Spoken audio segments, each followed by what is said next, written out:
14 सितंबर 1949 का दिन था। आज सुबह से ही काफी गहमागहमी थी और वजह थी कि संविधान सभा में 3 साल की बहसों मुबाहिस के बाद आज ये तय होना था कि भारत की राजभाषा और लिपि क्या होगी। दरअसल जब भारत आजाद हुआ तो भाषा को लेकर बहस छिड़ गई। ये संविधान सभा को तय करना था कि भारत की आधिकारिक भाषा क्या होगी। हिंदी बेल्ट के नेताओं ने कहा कि चूंकि हिंदी सबसे ज्यादा बोली जाने वाली भाषा है, इसलिए इसे ही राष्ट्रीय भाषा का दर्जा दिया जाना चाहिए। तो वहीं दूसरी तरफ गैर हिंदी भाषी लोगों ने अपनी अपनी क्षेत्रीय भाषा और अंग्रेजी को राजभाषा का दर्जा देने की वकालत की। भारत में जहां कोस कोस पर पानी और 4 कोस पर बोली बदल जाती है, वहां राजकाज के लिए एक भाषा तय करना मुश्किल काम था और इस मुश्किल काम को करने की जिम्मेदारी दी गई डॉक्टर BR अम्बेडकर। हमारी एकता और अखंडता ही हमारे देश की पहचान है। हिंदुस्तानी है हम और हिंदी हमारी जुबान है। हर वर्ष 14 सितंबर के दिन देश में हिंदी दिवस मनाया जाता है। आज़ादी मिलने के 2 साल बाद 14 सितंबर 1949 को हिंदी को राजभाषा घोषित किया गया है। इसके बाद हिंदी को बढ़ावा देने के लिए राष्ट्रीय भाषा प्रचार समिति के कहने पर 1953 से पूरे भारत में 14 सितंबर को हर साल हिंदी दिवस के रूप में मनाया जाने लगे। मैं वैष्णवी कक्षा 8वीं की छात्रा आज की प्रार्थना सभा का संचालन करने जा रही हूँ। ईश्वर, तेरी प्रार्थना मेरा प्रथम कर्तव्य है और तेरा आशीर्वाद मेरा प्रथम पुरस्कार है। तो चलिए अपने दिन की शुरुआत भगवान की प्रार्थना से करते हैं।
अगर दिन की शुरुआत अच्छे विचारों से हो तो पूरा दिन अच्छा निकलता है।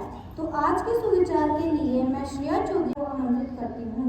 आज का सुविचार है, मातृभाषा की महानता से ही मानवता की पहचान होती है। धन्यवाद। आज के मूल शब्द के लिए मैं प्रभु को आमंत्रित करती हूँ। शब्द है प्राकर्मी, इसका अर्थ है बहादुर। बिना ज्ञान के व्यक्ति अपने जीवन में कभी भी सफलता हासिल नहीं कर सकता है, इसलिए हर व्यक्ति के पास ज्ञान होना जरूरी है।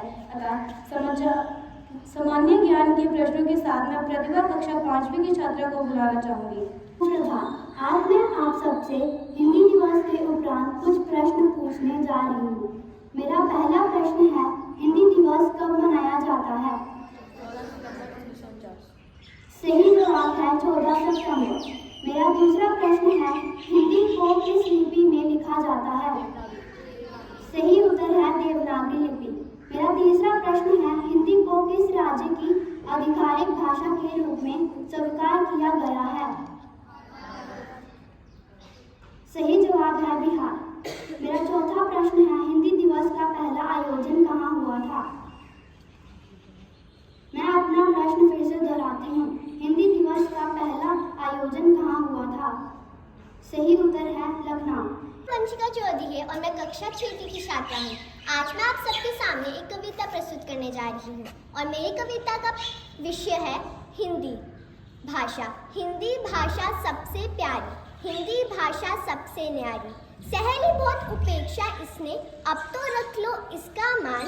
हिंदी से ये हिंद बना था, हिंदी से ये हिंदुस्तान। आज़ाद हुए थे इसके बल पर, शान मिली थी उसके बल पर। बहुत हो गया बहुत सुन लिया, अब ना होगा इसका अपमान। हिंदी भाषा सबसे प्यारी, हिंदी भाषा सबसे न्यारी। धन्यवाद।